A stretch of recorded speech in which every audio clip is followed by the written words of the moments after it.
Hey there, everybody! Welcome back with the Plat. Purplatypus is the name, and welcome to another Dragon Quest Tact video. Today we are going to do a unit review. You know what? As of this recording right now, I haven't decided which of these two units we're going to do. You can tell by the thumbnail.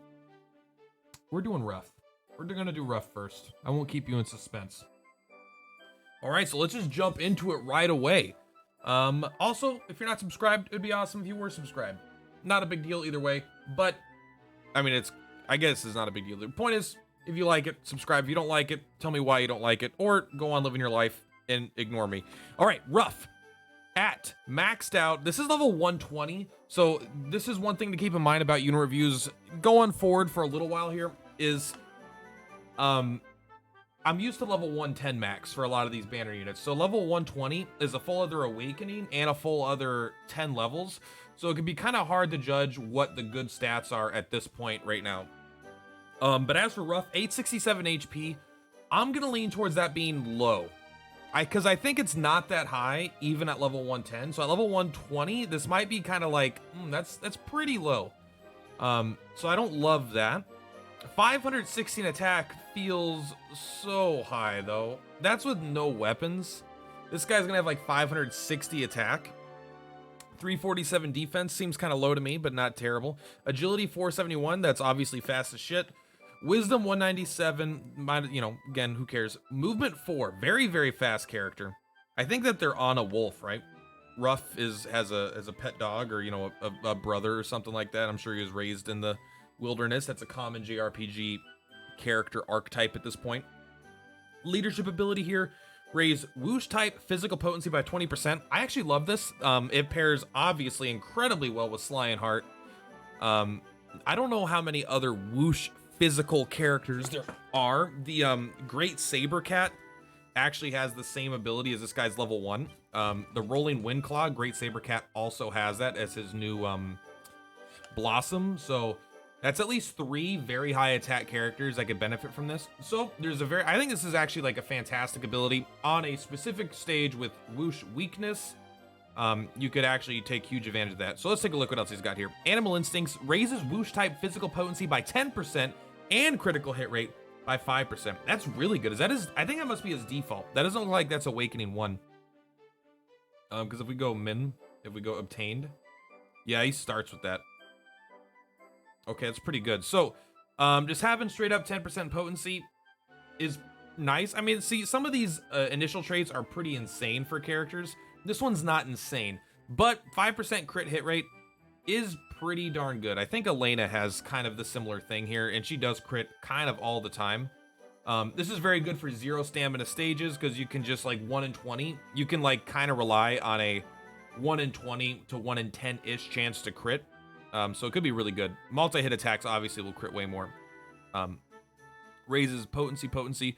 What's this? The White Wolf Legend. Here's the other one we're looking for. At the battle start, raises attack and agility for 3 turns. Okay, so it doesn't say slightly, it doesn't say greatly.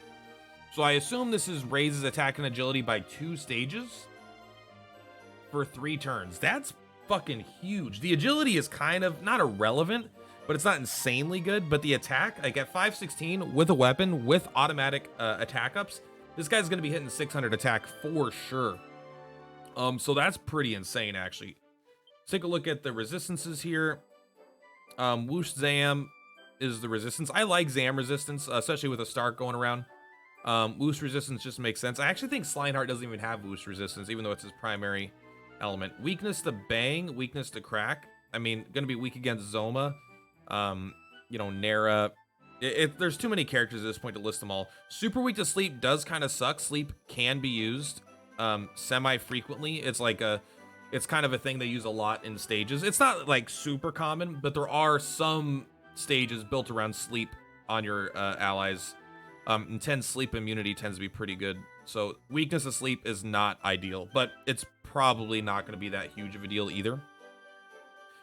All right, Rolling Windclaw, his bad ability, which is a Bloom Awaken good ability for a different character. So that should tell you kind of what it's like. Deals 165% potency whoosh type physical damage to all enemies in area of effect. So it's a Sorrow style hits 8 squares around you, and it can rarely lower defense. It's got pretty good potency, not incredible. I assume you won't use this a lot, but again, if you need to be able to lower defense, it's actually not too bad. So it's like a good ability that you'll probably sadly never use, but sometimes, you know, the hitting everything around you can be more effective than some of these other ranges. Then we have White Wolf Thrust. Deals 280% potency physical. Again, these are all at rank 1 as well. Damage to all enemies in area of effect. So it's kind of, you know, you just hit 2 things in front of you, 280. I mean, this is good. This is like better. It's not amazing, but it makes this guy usable on all stages basically, right? Because you have a non-elemental thing. 4 movement with this kind of thing where you can hit 2 spaces in front. That's pretty good. That's good potency, and his attack's insanely high, so this is definitely a good ability. Better on this character than a lot of characters, but 280% potency is pretty good. I'm trying to think, is that as good as the there's a few like Claude has something that I think is kind of similar to this, and there's also like Great Sabercat also has like Big Bite or something. I don't remember exactly what it's called, but yeah, it's good potency, especially when you level it up. It's gonna get, you know, what, like 360% or something probably by level 10. So it's actually pretty great. And then you have Lupine Gust. Deals 250% potency whoosh type physical damage to all enemies in area of effect. Now this might seem potentially not as good as the ability above, but what's important is even though the potency is lower, it's actually way stronger, typically because you're going to be using this most of the time when they have a whoosh weakness. Now if they don't have a whoosh weakness, actually the White Wolf Thrust is going to be pretty insane. I think I underrated that ability already. 280% potency is pretty huge with this guy's attack. But yeah, they're gonna have whoosh weakness when you're using this most of the time, and this is gonna be insanely powerful, especially because it can hit a lot of things. It's also just got great range in general, so it's a good kind of poking ability. Like with 4 movement and this, almost everything's gonna be in his range.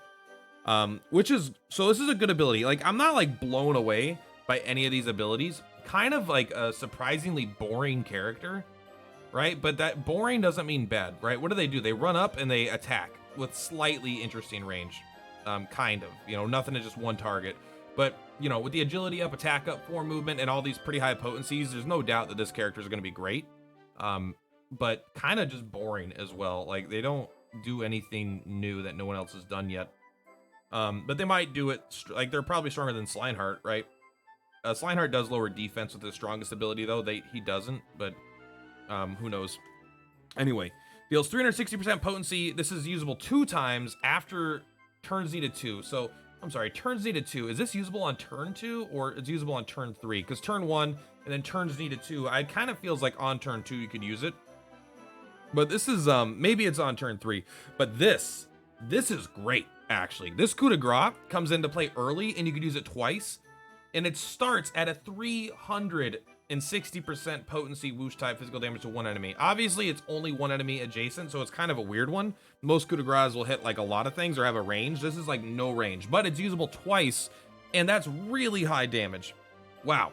Like I think this is actually going to be his most usability for most people. It's even less mana than the Gust. So I would probably level this one up first, honestly. So like, I mean, that's really good. So the thing about this character is he does one thing, right? He's got one ability. It's well, to be fair, that 280% White Wolf Thrust is pretty good, but like he does whoosh damage, he moves fast, and he has high attack. So he's kind of like I don't know, he kind of reminds me of like a Boreal Serpent, a Slineheart kind of thing, like high movement, high damage. But like I don't personally like this character, just from like, I find them very uninteresting, but I do think they're good. I think they make a good leader, right? Increase their self and Slineheart and Great Sabercat, which I think Great Sabercat could definitely do some punch above his, you know, B ranking. I think he could definitely be on par with many of the A units, if not just like a ton of them. So overall, good unit. I don't think I would invest money into it unless you already have a team where his like leadership's going to be really good, or you really need whoosh damage. But whoosh is not the most uncommon, right? There's that new free-to-play cuss whoosh unit that we can get, so you're probably not, you know, it's kind of hard to get. I assume. I haven't gone for it yet. So it's probably, you probably don't need whoosh that much, right? A lot of people have White King. White King does insane whoosh damage, so this guy's kind of fills a niche that you don't really need.